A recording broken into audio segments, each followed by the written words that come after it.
Alright, hi guys, what's up? I hope all of you are doing awesome and this past week has been great for all of you. Today I want to talk about women empowerment because I feel that it's something that is very important, I asked a couple of people on their thoughts or honest feedback on females and women in general. So I'm going to read out a few that I've gotten.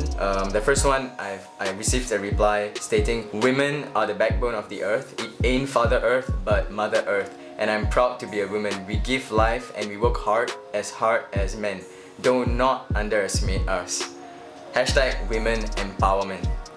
And there's this one which I thought was quite interesting. I think they are the game changers in our society. They do so much to make sure we live in a society fair for everyone. We are the breaking stereotype for sure. Also, we don't have to be feminists to make all of these points. I'm not a feminist, but I do make an effort to make sure that we get equal rights. And this other one is also quite interesting. Basically, this person said that women are strong, women are mentally, physically, emotionally vulnerable, but they are also calm beings and they are lit. That's true. This girl, Lenny, she says, "Generally, I think women are delicate, compassionate, but at the same time strong and independent. I'm grateful to be a woman and to also be raised by a strong woman." Yeah, and thank you so much for your honest feedback. I appreciate it very much. Personally, I think that women are powerful and every day is International Women's Day because every day should be a day that celebrates the existence of women. I think that women are unique and powerful and should never ever be underestimated. So today I have my very good friend. I see her as someone who is beautiful, strong, capable, and she has done a lot of things in her life. Thank you. More importantly, I feel that there are a lot of girls out there that perhaps have gone through a very difficult or painful period in their life and they're afraid to talk about it, and perhaps because of shame, embarrassment. And the more I experience life, the more I've come to realize that actually when you talk about it, there's clarity. But I'm not saying that everyone should be talking about it, but you can talk when you want to talk. So I will let Devika to share about her experience growing up from childhood to teenage and what she went through, the pains, the struggles, and what has made her who she is today. So Thank you so much, Ezzy. So thanks again for all those who have sent in what you think about women on International Women's Day. And I do agree with you. I think every single day should be a day to celebrate women, and not just women, but also men. Because at the end of the day, it's about how we can help one another as genders, as like the different genders, right? As for my experiences, I think Ezzy, let me just give them a little bit more info about myself. I am an advocate for women's rights and I advocate against sexual violence. I'm currently involved with AWARE in their latest sexual violence movement called the Aim for Zero.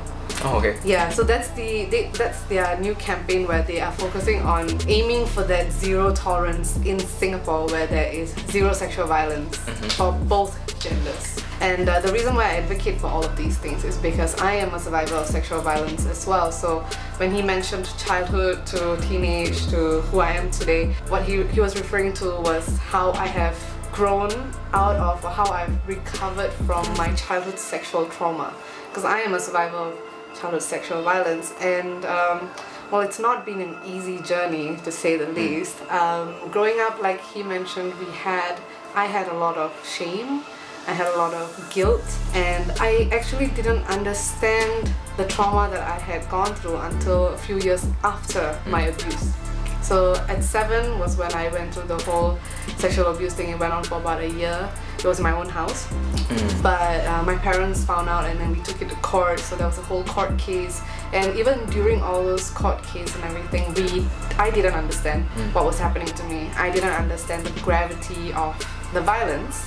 And my perpetrator was not necessarily a very violent person either. So the abuse that he did to me was not physically aggressive. He was very kind to me, he was always very reassuring. So it didn't seem to me that what he was doing was wrong. It just appeared like something any parents would do, any adult would do in terms of how they show affection to a child. So growing up, I would say about 10, 11 years old was when I understood my trauma. But when I understood what happened to me, I was so confused, I was so conflicted. And I kept myself away from everybody. So I started becoming very reserved. I started being a very weird child because I felt like if I spoke to anyone, they would know about this. Somehow they would see that this has happened to me, and somehow now because they know this about me, they're gonna see me differently. I think a huge factor to why I wasn't able to confide in anybody after I understood my trauma was because right after the court case, right after the sentencing and everything, my parents actually sat me down and they were like, just forget that it happened. Yes, it's over now. Just think of it as a bad dream. Don't talk to anyone about it. Just forget that it ever happened. So I didn't question much because I was 7. I was like, yeah, okay, whatever, Like, I still don't get why everyone's making a big deal out of this. Yeah. But when I was 10 and when I was 11 and I understood what was happening, I couldn't confide in anyone because I felt like I shouldn't, because my parents told me, don't tell anyone. Is it because I'm at fault? Is it because this whole thing happened because of me?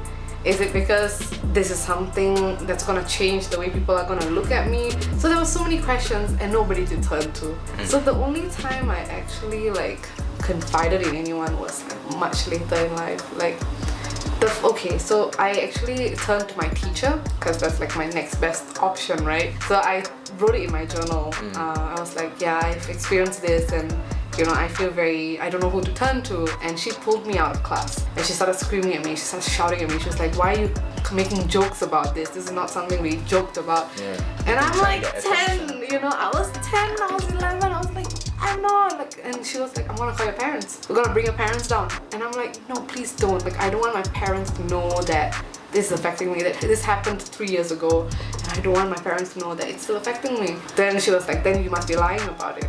So the only way I could get her to not call my parents was to admit that I lied. So I told her, yeah, it was a lie. Then for the rest of the school year, it was just, she just saw me as this attention-seeking, lying little shit. And it was just, and that's that was a very big event in my life when my teacher didn't believe me. That was a huge slap across my face in terms of, it was a wake-up call, And throughout your life, when you do talk about it, how do people actually respond to you? Do they say, if you went through this, then you wouldn't actually be so vibrant and cheerful? Yeah, this is one of the things that a lot of people, especially after I've come out to the whole world, I've been more public about my experiences and why I'm advocating for stuff. People have been like, but you don't look like someone who's been through sexual violence. And I'm like, do tell me, do let me know what is the, if you have a... Are you supposed to look down all the time, very cold? Yeah, am I supposed to be miserable? Is that the only way I can validate my experience? If I am miserable, if I am under depression, I'm not saying that the trauma wasn't real, but why is it we always paint a certain picture of what a victim looks like? Because it's not the case. And we always paint our perpetrators as monstrous, shady looking. Calm.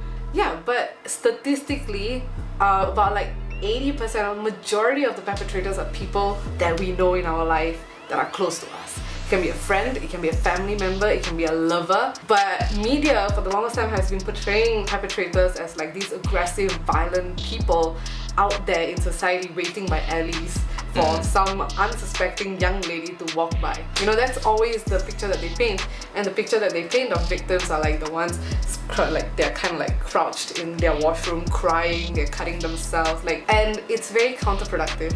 Because when a person like me, vibrant and super happy, I'm just a very jovial person. Naturally. Yeah, just yourself. Yeah, and when I go and tell people that, hey, so I've actually experienced sexual violence on more than one account in my life, they find it a bit hard to believe. They feel like it's a joke sometimes. Or they are like, but you don't look like it. You don't seem very affected by it. And I'm like, what? But it doesn't invalidate my experience, It still means I still went through all that and this is who I am despite of it, and now I am advocating because that has helped me. That is helping me to recover because it helps me to trash all these myths and misunderstandings about sexual violence and victims and perpetrators. What have you been doing over the years? I mean, I'm sure you have been in relationships and childhood trauma, especially something so painful, would have an impact in your life throughout your relationships, whether it's intimacy or even in your belief system, how you perceive your surroundings, people treating you or talking to you.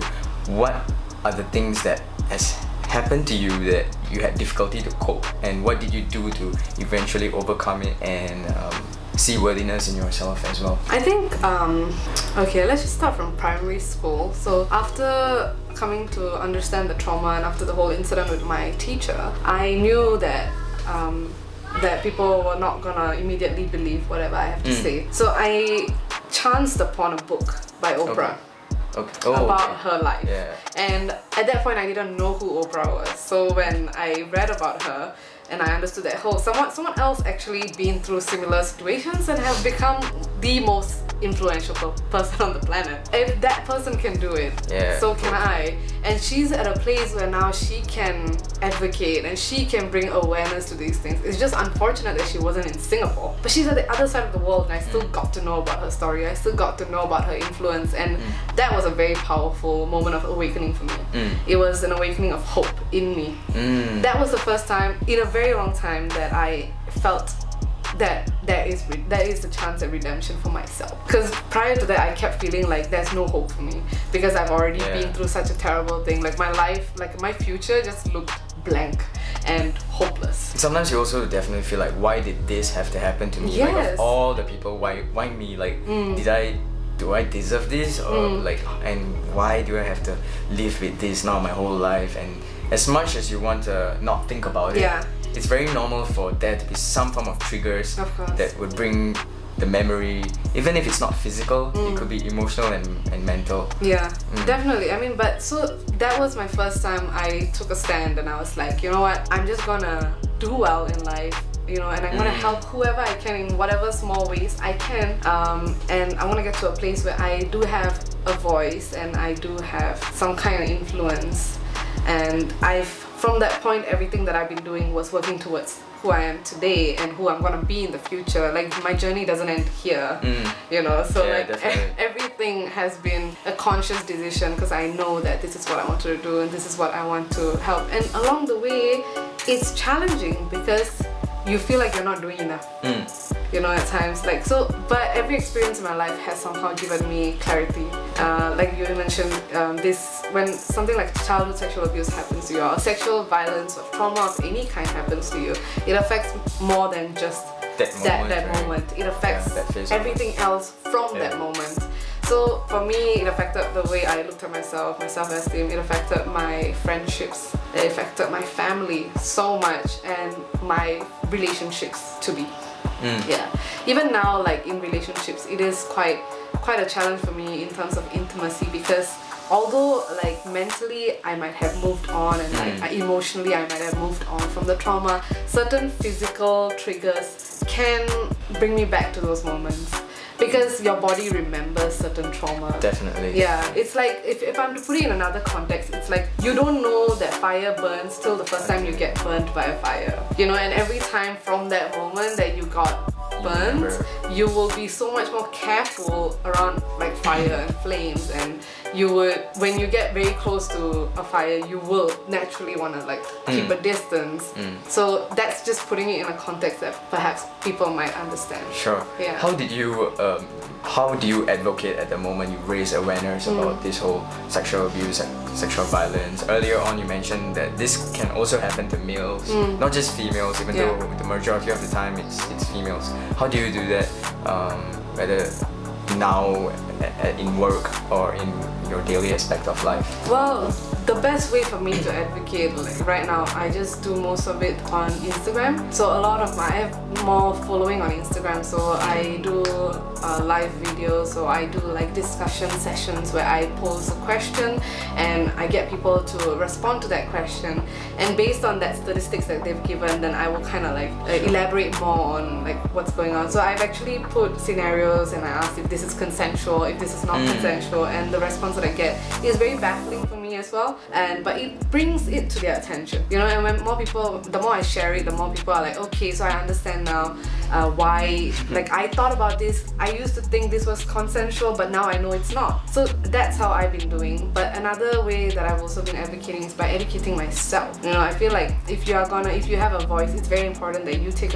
up certain responsibility to constantly educate yourself and keep yourself up to date on what are the things that you want to advocate about, what is happening around the world, what are some of the what are some of the news that is still like prevalent here and there, you know, and what we can learn from those situations, and then I discuss about those things.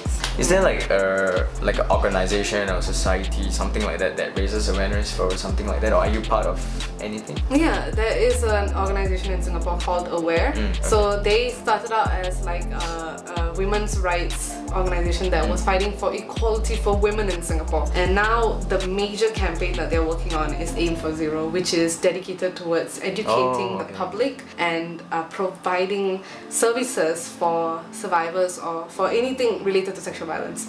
So they've had a sub-organization called Sexual Assault Care Center, and the Sexual Assault Care Center actually provides a lot of services for people who've been through sexual violence or are experiencing sexual violence. So they have like befriending services where they follow you to report a case, or they have like support systems where That's great. like you can call in and you can talk to them, and it's fully confidential. They can also provide you with they can provide you with options, but they will never probe you to do something about it. They will just let you know what are your options, and then from there you can choose. As a survivor, you have the autonomy to decide what you want to do with the experiences that you're going through. But all in all, they are a very good support system for anyone who's going through sexual violence. But above that, right now with the Aim for Zero campaign, what they're doing is educating the public. So they have a lot of workshops who are ready for workplaces, for families, for schools. So they have all these different categories that you can reach out to, and you can get those services to educate these scenes. Like, what if sexual abuse happens in school? What should the school authorities do? What should the students do? What can you do? What are your rights? What if it happens in a workplace? What can you do?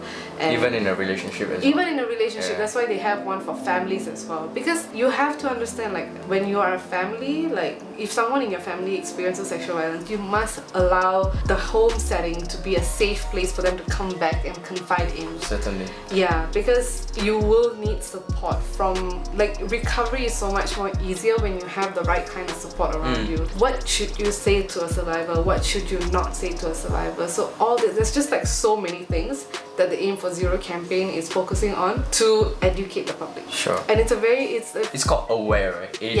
AWARE. So please be aware of it. Yeah, be aware of it. Let's go. Okay.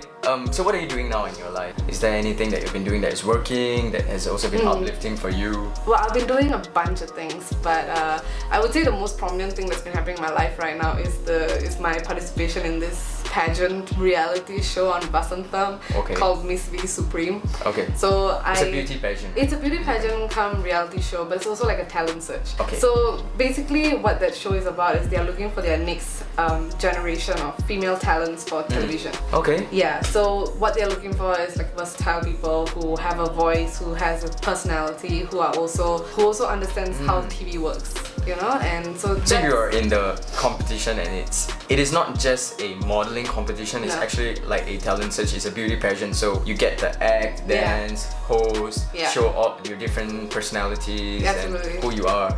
Wow, so that's great. Like, what would you have to say to someone out there, a girl or even a guy who has gone through pain, trauma, whether it's sexual abuse or any form of thing that has affected them a lot, and now they are thinking a lot about what society has put in their heads, their peers or friends, their opinions. How do you get away from that and focus on what you want to do, and not focus on the pain and the struggle, like basically to not victimize yourself, but be responsible for what has happened, share what has happened so that there'll be more awareness, yet keep moving forward. I think what you're trying to ask me is also like, how do I empower myself with my pain? Yes, definitely. Right? Like, so anybody else who's been in such situation out there, just know that like your pain is valid, because it is a traumatic experience, you know. It's something that has taken your power away from you, and to get that power back is not an easy thing. Like for me, it took so many years to get to this place where I'm comfortable sharing about it and not feel bad about not being miserable about it. you know, because like, and I suppose what I'm trying to say here is that just because someone is talking about it now and sharing about their experience doesn't mean that suddenly you have to get your shit together and suddenly you have to start like talking about it, doing it just because someone else did it. Everyone goes through a different process of recovery. The healing is also different. It's very different, and so, but you know, what I'm trying to show through my example is that it is possible, regardless of how long it takes. It is still possible for you to achieve your dreams.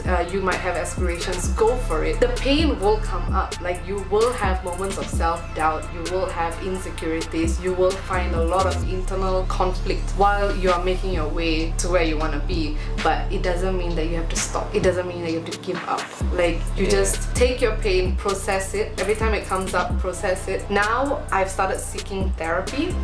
So previously I didn't. So my entire like teenagehood, the early parts of my adulthood, I didn't seek therapy. So pretty much a lot of the recovery and a lot of the processing has been done on my own. So the only motivation for me was to like, okay, I need to get my shit together so I can help other people get their shit together. Like that was my only motivation. But it was also there were so many things that I had to unlearn along the way, and one of it was to be okay with seeking therapy, because I used to think that if I seek therapy, immediately I'm weak, and I don't want to be weak, and I don't want to be perceived as weak.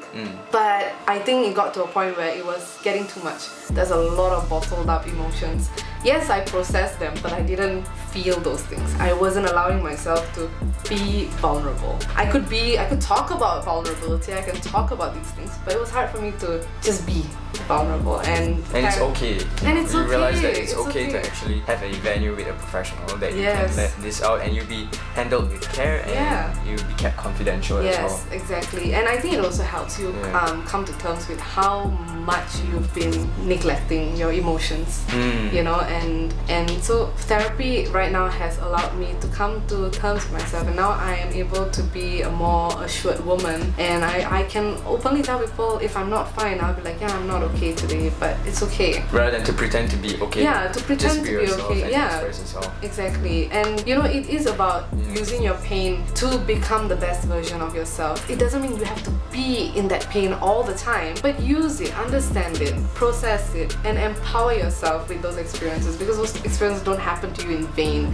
Things happen to you because like it does eventually lead you to a place. You didn't deserve it, but it doesn't mean that you can't make the best out of it. You can change the way you deal with it. Yes. Right? Like we don't have control. We don't have control over the things that happen to us, but we do have control over the decisions that we make, the choices that we make, how we process certain situations, how do we deal with things. Like we have control over these things. So just know that at the end of the day, sometimes you will take multiple steps forward, sometimes you'll take even more steps back, but it's all a process. And trust in your process and trust in yourself. Know that you are capable and you are not defined by your pain, but your pain can help. You can use your pain as strength. Like I think Carrie Fisher said, like use your pain and turn it into art. Oh wow, okay. Yeah, she use said your pain and turn it into art. Yeah, use your heartbreak and turn it into art. Something along that line. That's cool, so we'll check it out again. Alright, so to end this off, what are your thoughts on women, your honest feedback on the female species in general? Oh my god, I have nothing bad to say about women. Like I'm like, women are the best. Men are nice, but women are the best. I clearly have a bias here, but I think it's because I grew up with a lot of female influence in my life. Okay. So I've never had competitiveness. I've never felt competition with another woman. It's always been about how I can collaborate with another woman and grow together. And I wished I can kind of like instill this within the male society as well. You know, and like all in all, I just feel that women are, if I have to use one word to represent women, I would say resilience. I feel like women have been the most resilient beings on the planet. They can be strong and everything else, but because of their resilience, they're able to overcome so many adversities. They're able to continue being compassionate despite all the oppression that they've been feeling, and I hope to be a great example of that as well. I hope to bring that forward and inspire that in a lot of people as well. Yeah, that's great. So I think the most important is every woman can be inspiring. It doesn't matter whether you had an awesome childhood or you had pain. There's no such thing as you have to go through some form of difficulty and hardship in order to be inspiring. You can be inspiring in in many ways Yeah. on a day-to-day basis. So just focus on yourself, on building yourself and helping others as well. Yeah. And have empathy and be generous. Constantly give, but also have self-care and self-love for yourself. Alright guys, I hope all of you got some value out of this video, and especially for you females, once again, happy International Women's Day. Have an awesome time, and we will catch you in the next video. And thank you very much, Devika, for being Thank here you with guys us. for listening to me. Alright, bye bye. See you guys. Bye. See ya.